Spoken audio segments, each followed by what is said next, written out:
नाम क्या है? राजेश राजा खैरा पहाड़ी। Mobile number 7546892019।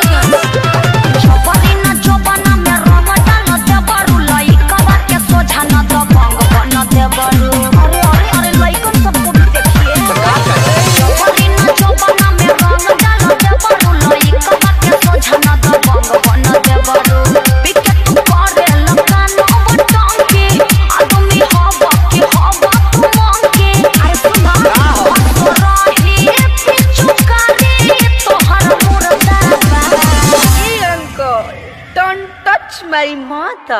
अरे हट हट हट तोरा माई के लगावे दे। भतीजवा के माई जिंदाबाद जिंदाबाद जिंदाबाद। भतीजवा के मौसी जिंदाबाद जिंदाबाद जिंदाबाद। भगवा की ना तू लोग ना भतीजा तोर माईओ जिंदाबाद तोर मौसीओ जिंदाबाद। भतीजा तोर माईओ जिंदाबाद मौसीओ जिंदाबाद।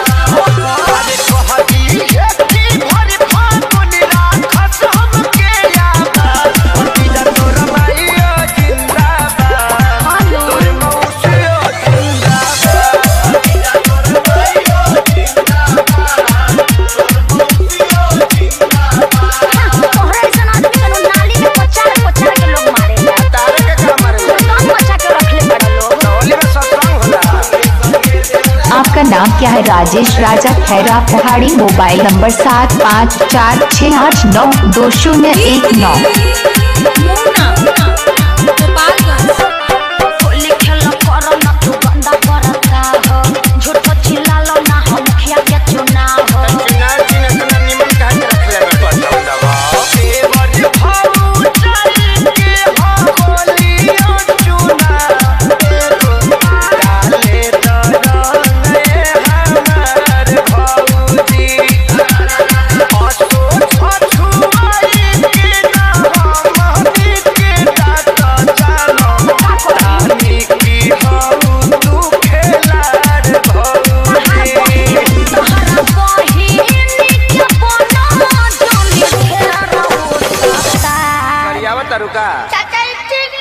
बाबू तू घर में जोता भीतर जाइबे का फेर ई लोग के बताइए दे।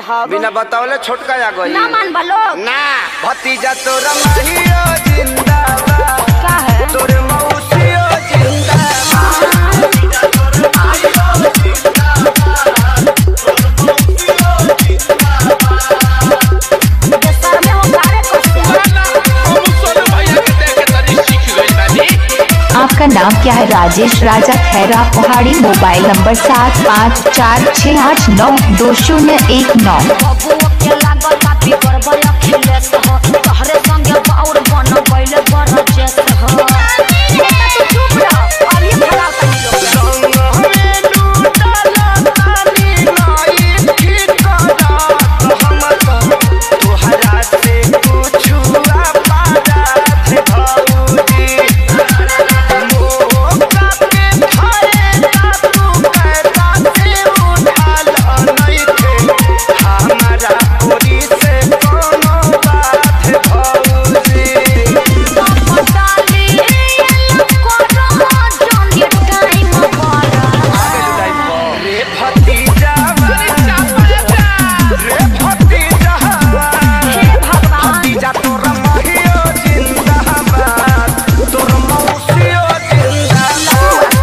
आपका नाम क्या है? राजेश राजा खैरा पहाड़ी। Mobile number 7546892019। हमार मरद खिसिया जाई। खेसरिया से ना खिसियई है।